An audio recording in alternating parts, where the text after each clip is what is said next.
na Epístola aos Hebreus, o capítulo de número 9. Hoje a classe dos adultos termina a revista da Escola Dominical e vai tratar sobre o tema Igreja Gloriosa. Então eu achei por bem tratar um pouco antes, com todo mundo, acerca do Senhor da igreja, não é? E Hebreus capítulo 9 introduz a ideia do sacrifício de Jesus Cristo como eficaz, perfeito e único. Não é necessário que a gente o repita nenhuma vez mais, desde que ele foi feito. Palavra do Senhor a partir do verso 11 até o verso 14. Hebreus 9, de 11 a 14. Quando, porém, veio Cristo como sumo sacerdote dos bens já realizados, mediante o maior e mais perfeito tabernáculo, não feito por mãos, quer dizer, não desta criação, não por meio do sangue de bodes e de bezerros, mas pelo seu próprio sangue, entrou no Santo dos Santos, uma vez por todas, tendo obtido eterna redenção. Portanto, se o sangue de bodes e de touros e a cinza de uma novilha, aspergidos sobre os contaminados, os santificam quanto à purificação da carne, muito mais o sangue de Cristo, que pelo Espírito eterno a si mesmo se ofereceu sem mácula a Deus, purificará nossa consciência de obras mortas, para servirmos ao Deus vivo. Pai, nós colocamos diante de Ti este trecho da Tua palavra, magnífica, poderosa, para a transformação das vidas. E nós suplicamos, nosso Pai, que na Tua graça, na Tua bondade, na Tua misericórdia, nós sejamos envolvidos por Tua palavra e nós sejamos motivados a compreender mais profundamente aquilo que Jesus Cristo fez por nós. Nós suplicamos a Tua graça sobre todos aqueles que estão acompanhando a palavra de Deus, o estudo da palavra de Deus em toda parte, e que a Tua palavra mova os corações. Nós oramos agradecidos em nome de Jesus. Amém. Quando a gente vai buscar uma definição do que é sacrifício, a gente sabe que sacrifício é uma palavra usada para múltiplas direções. Por exemplo, eu vou partir para o sacrifício. Essa é uma linguagem que a gente usa quando a gente decide assumir uma missão que a gente não pediu, que a gente não quis, que a gente não pensou em fazer. Eu vou partir para o sacrifício, vamos lá. Eu não estava esperando por isso, mas eu vou fazer. Então, alguns maridos vão dizer assim, tá bom, eu vou partir para o sacrifício para lavar a louça. Não é? Mas, geralmente, a ideia de sacrifício está ligada a motivos religiosos, a motivos de gratidão, a motivos de súplica diante de uma divindade. Desde a antiguidade, os povos se acostumaram com a ideia de sacrificar alguma coisa, seja por necessidade ou seja por gratidão. A ideia de sacrifício, portanto, não está presente somente no povo de Israel, está presente por toda parte, na mentalidade humana. Mas o sacrifício pode ser uma tentativa de conseguir algo. Eu me lembro, por exemplo, do moço rico. O moço rico chegou para Jesus e disse, o que é que eu devo fazer para herdar a vida eterna? Eu estou disposto a qualquer sacrifício para hoje continuar rico, continuar com todos os meus bens, mas eu gostaria de comprar a vida eterna. O que eu devo fazer para isso? Qual é o meu sacrifício? E Jesus foi muito claro com ele: olha, você é um rapaz bom porque você tem cumprido a lei, você acabou de dizer isso, mas tem uma coisa que te prende, e eu quero te libertar desta coisa que te prende. Vá, venda tudo o que você tem, abra mão dos seus negócios, abra mão da confiança que você tem nas suas riquezas, abra mão de todo o seu conceito de vida e venha e me siga. E aquele moço disse: isso não dá. Isso não dá, isso eu não estou disposto a fazer. Eu não estou disposto a fazer. Quando olhamos para este trecho da palavra de Deus, nós vemos que o autor aos Hebreus está comparando os sacrifícios ordenados pela lei de Moisés e o sacrifício de Jesus. E mostra quão limitadas e temporárias eram as oferendas, eram os sacrifícios do Antigo Testamento. Porque eles eram baseados em coisas que os israelitas juntaram. Se você se lembrar, o início do capítulo 9 nos dá um resumo muito bem feito de como é que o tabernáculo dos judeus foi preparado. Versículo 2 diz que o santuário, o tabernáculo, tinha uma parte anterior onde estavam o candeeiro, a mesa, a exposição dos pães, que se chama o santo lugar. Mas havia um segundo compartimento. Por trás do segundo véu se encontrava o tabernáculo, que se chama o Santo dos Santos, ao qual pertencia um altar de ouro para o incenso e a arca da aliança totalmente coberta de ouro, na qual estava uma urna de ouro contendo o maná, a vara de Arão que floresceu e as tábuas da aliança. Você encontra ali os detalhes bem resumidos do que havia nesse tabernáculo terrestre. E esse tabernáculo terrestre era temido pela população de Israel. As pessoas não podiam entrar nele.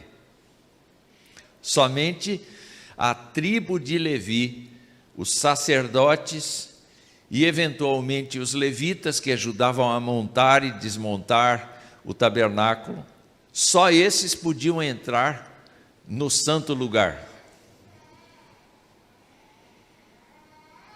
Mas no Santo dos Santos, ninguém podia entrar. E o sumo sacerdote podia entrar uma vez por ano e não podia entrar com as suas roupas do dia a dia. Ele tinha que tomar banho, ele tinha que se vestir com uma roupa de linho especial para isso, e não entrar sem as mãos sujas de sangue de um animal que ele próprio tinha matado em seu favor e em favor da sua família e em favor do povo. Ele não podia entrar nesse lugar a qualquer hora que quisesse. Ele só podia entrar no dia em que Deus descia sob a forma de nuvem. E ele sabia que Deus estava lá. Ele só podia entrar nesse lugar com o consentimento de Deus, porque senão ele morreria. Meus irmãos, quando o autor aos Hebreus escreve a respeito da fé cristã, ele acaba tendo como pano de fundo dele mesmo, alguns conceitos que são importantes. O primeiro conceito é que a religião não faz outra coisa senão conduzir a pessoa a Deus.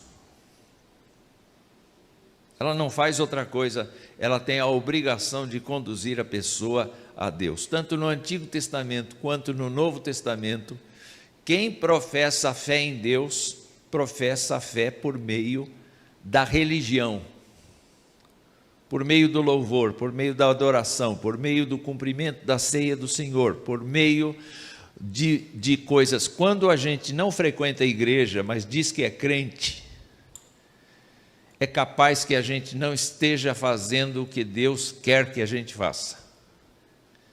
Porque a religião não funciona desse jeito. Não, eu tenho o meu Deus comigo, eu não preciso de ninguém mais. Mas o nosso expediente, biblicamente falando, é que Deus quer ser louvado, e louvado pelo seu povo. É claro que o povo é composto de indivíduos, mas é a somatória dos louvores dos indivíduos que Deus quer. É por isso que várias vezes na Escritura a gente ouve essa expressão, congregai o meu povo. O segundo conceito é que o mundo e todas as formas de religião são sombras do que é real. A religião que as pessoas desenvolvem é uma sombra, não é uma coisa real.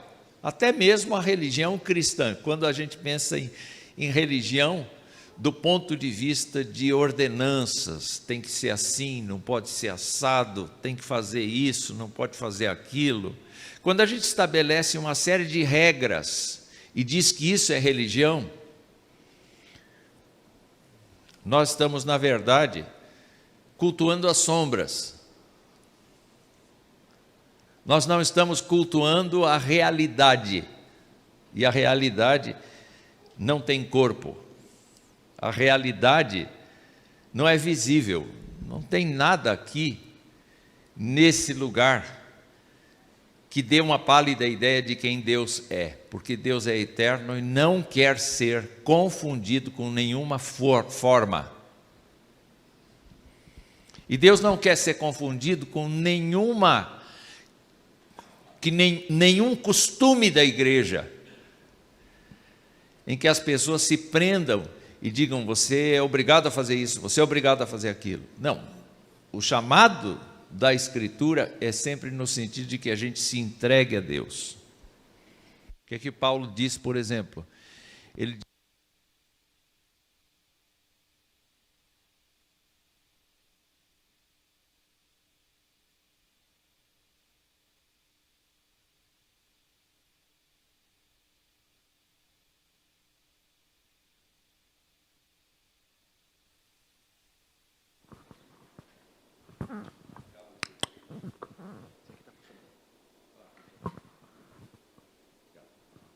vamos ver agora. Agora eu fiquei com o som um pouco mais de lata. Tudo isso é sombra, como eu dizia. Porque adorar a Deus significa crer que Ele existe, crer que Ele é galardoador dos que o temem. Quando a mulher samaritana perguntou, onde é que a gente deve adorar a Deus? Qual foi a resposta de Jesus? Deus deve ser adorado em espírito e em verdade. Deus deve ser crido, Deus deve ser amado, mesmo que a gente não o veja. E, consequentemente, a gente vai agir bem. A regra é uma consequência e não uma causa. Então, para o autor de Hebreus, toda a religião judaica tinha perdido o valor porque era constituída de sombras pálidas e cópias imperfeitas, que só apontam realidades espirituais, mas não são suficientes. E a outra coisa é que ele afirma que sem sangue não pode haver remissão de pecados. Isso está escrito no versículo 22 deste capítulo 9. Então, como é que Deus ia salvar pessoas? Ele ia salvar pessoas pelo sangue de bodes, pelo sangue de ovelhas, pelo sangue de animais?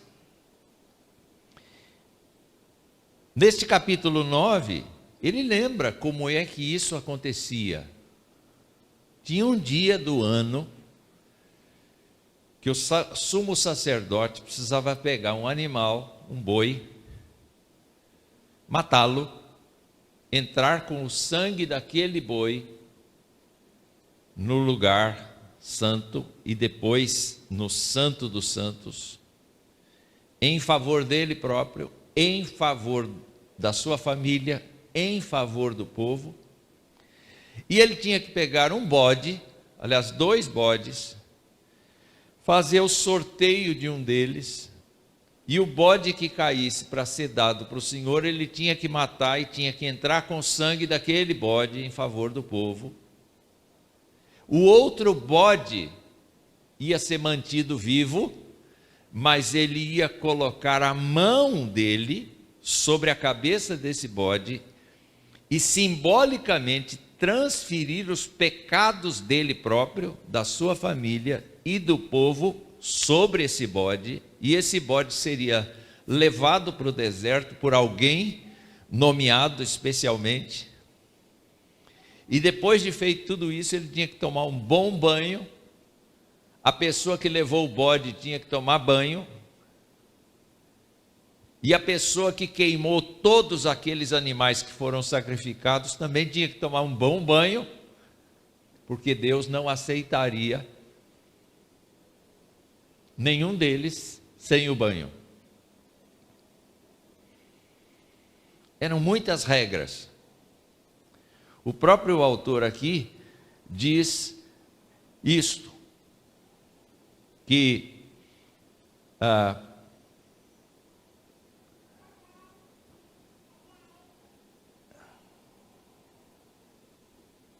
aqui, desculpa, eu estava procurando o versículo 10. Estas coisas todas, o autor diz, não passam de ordenanças da carne, baseadas somente em comidas e bebidas e diversas abluções impostas até o tempo oportuno de reforma. Por que que o sacrifício de Jesus Cristo é diferente desse sacrifício? Em primeiro lugar, porque Jesus Cristo foi voluntário. Westcott aponta 4 situações a respeito do sacrifício de Cristo. E ele diz, o sacrifício de Cristo foi voluntário e aconteceu na fundação do mundo.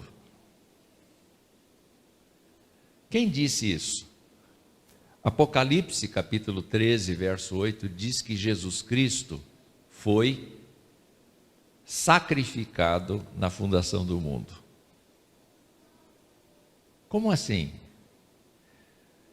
Como assim?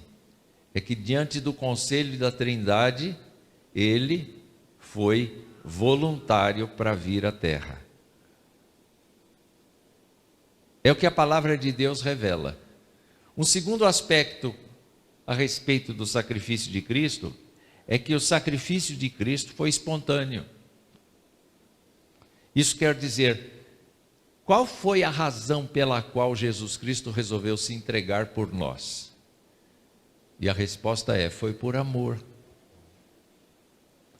Ele se prontificou a sacrificar-se e ele se sacrificou por amor. A terceira razão exposta por Westcott é justamente que o sacrifício do Filho de Deus foi racional. Ou seja, Cristo entendeu o significado da ira de Deus. Cristo entendeu o significado da impossibilidade de um pecador se salvar. Cristo trabalhou a sua mente no sentido de encarnar-se, de obedecer a Deus. Eu não vim para fazer a minha vontade, mas a vontade de meu Pai. Portanto, é uma ideia resoluta e é uma ideia consciente. É uma ideia em que o Senhor chega no momento da sua vida e diz: Pai, se é possível, passa de mim esse cálice, todavia não seja o que eu quero, mas o que tu queres. Eu quero fazer tua vontade. Enquanto que o boi não sabia o que estava acontecendo. Se ele pudesse, ele escapava, né? Acho que nenhum boi chegou diante de Arão e disse assim: eu vou me dobrar aqui porque eu estou morrendo no lugar dos pecadores de Israel. Ele não sabia o que estava acontecendo. Cristo fez isto. Ele se curvou diante de Deus e ele disse: eu aceito morrer pelos pecadores, eu aceito morrer pelas pessoas, eu quero ser esta pessoa, eu faço isso por amor a eles.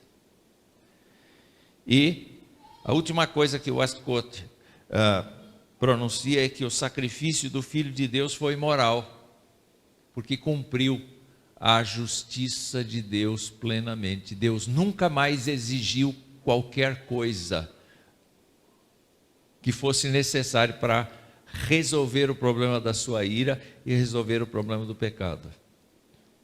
Ele tinha estabelecido no Antigo Testamento que a cada ano o sumo sacerdote tinha que fazer a mesma coisa. E quando o sumo sacerdote entrava lá, era uma coisa velada, nem os outros podiam acompanhá-lo, ele entrava sozinho. O povo estava no cotidiano deles, o povo estava nas tendas, o povo estava ao redor do tabernáculo e não sabia o que estava acontecendo.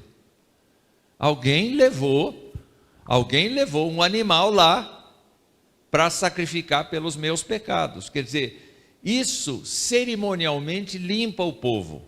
O sacrifício do sumo sacerdote limpava cerimonialmente o povo. Quer dizer, o sacrifício foi feito e a ira de Deus foi contida mais uma vez em cima do povo. Mas isso não significava mudança de mente das pessoas.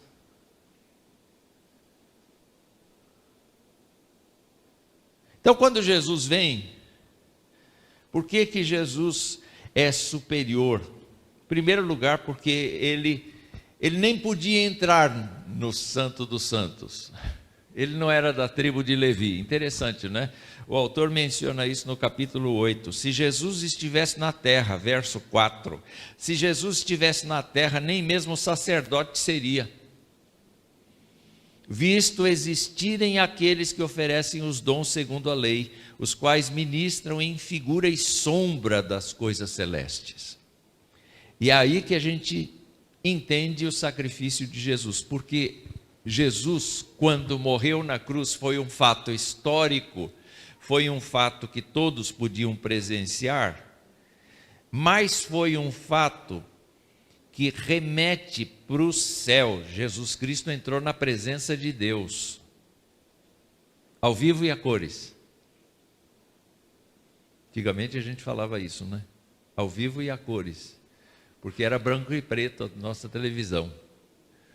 Mas ao vivo e a cores. Quer dizer, Jesus Cristo entrou fisicamente no céu, na presença de Deus, para entregar o seu próprio sangue.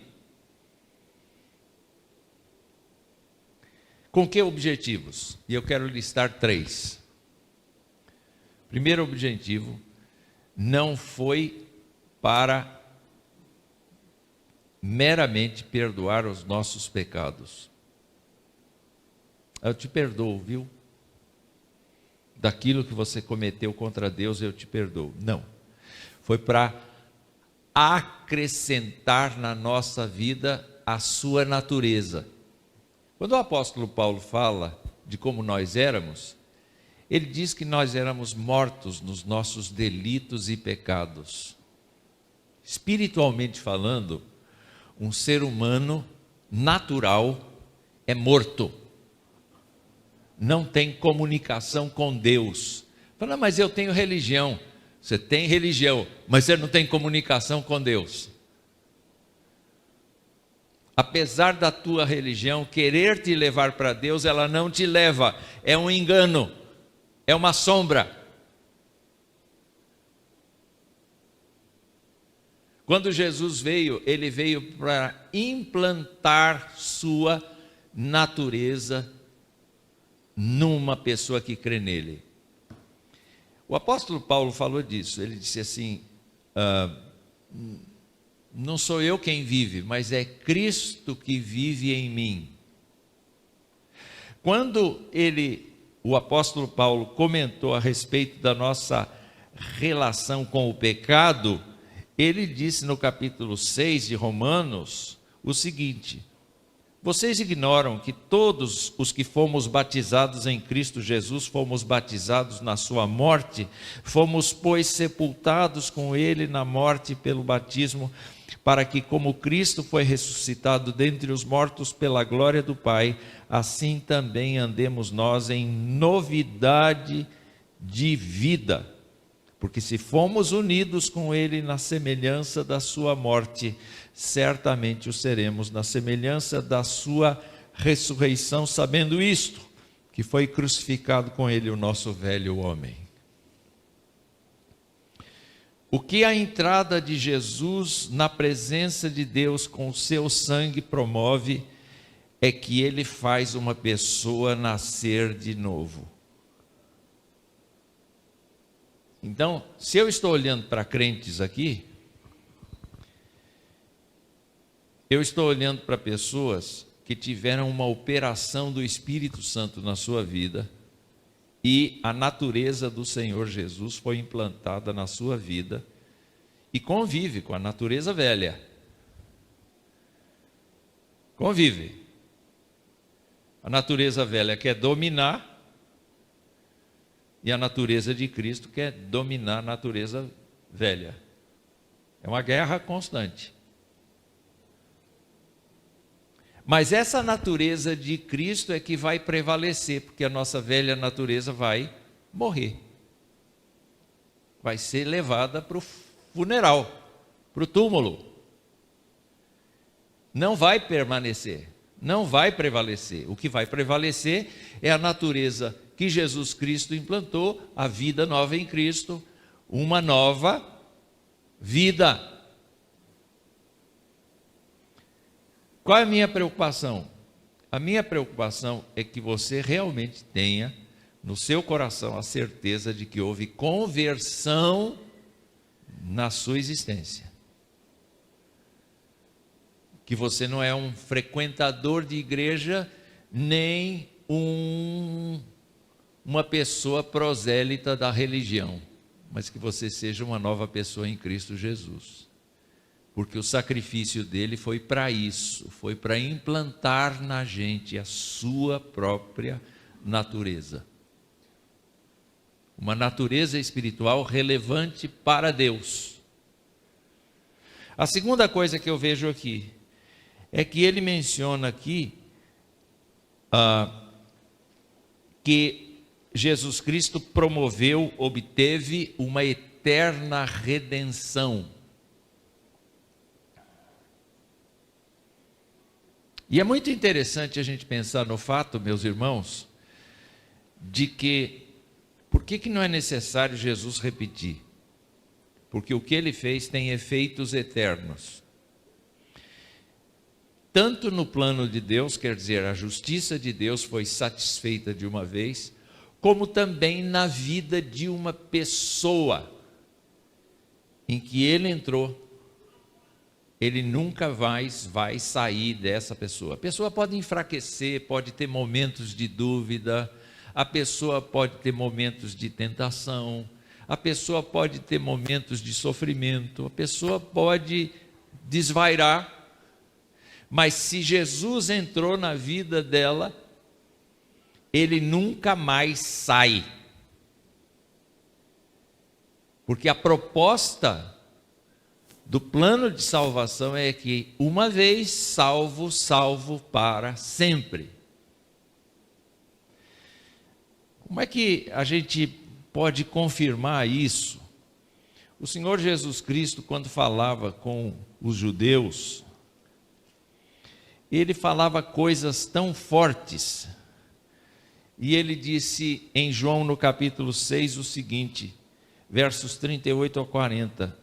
Eu desci do céu, não para fazer a minha própria vontade, e sim a vontade daquele que me enviou. Portanto, ele foi voluntário, espontâneo, racional, ao seguir a vontade de Deus. E a vontade de quem me enviou, presta atenção nisso, e a vontade de quem me enviou é esta, que nenhum eu perca de todos os que ele me deu. Espera aí. Quem é que Jesus veio salvar? Jesus veio ao mundo para salvar pecadores. O sacrifício de Jesus Cristo é amplo o suficiente para todos os pecadores. Se todos se arrependessem e todos confessassem a Jesus Cristo, todos seriam salvos. Mas aqui Jesus Cristo faz uma revelação extraordinária e dura. Eu vim salvar os que ele me deu.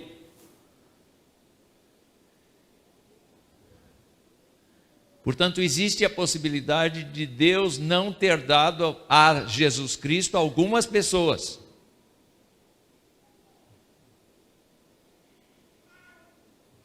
E isso é duro para nós, porque diz assim, isso é injusto. Não, não é injusto. O dono está fazendo uso da sua propriedade como ele quer. Porque todos são dele. Mas nem todos creem em Jesus. E os que não creem em Jesus não fazem parte do propósito da redenção que Jesus Cristo efetuou, embora o valor desse sacrifício seja para todos. E ele continua dizendo, nenhum eu perca de todos os que me deu, pelo contrário, eu o ressuscitarei no último dia. O que isso quer dizer?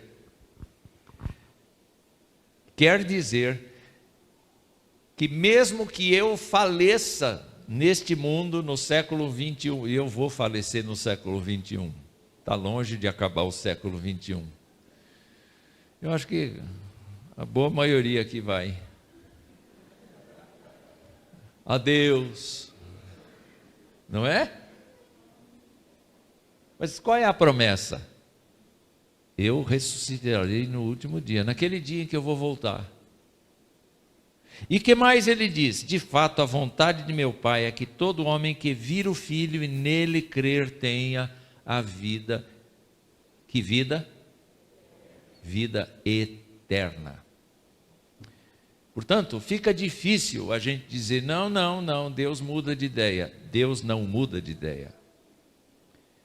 E a gente sabe que antes mesmo de fundar o mundo, antes mesmo de dizer haja luz, Deus disse, eu quero esse daqui. Na época, vai nascer menino. Vão pôr o nome dele de fulano de tal. Está aqui no meu livro.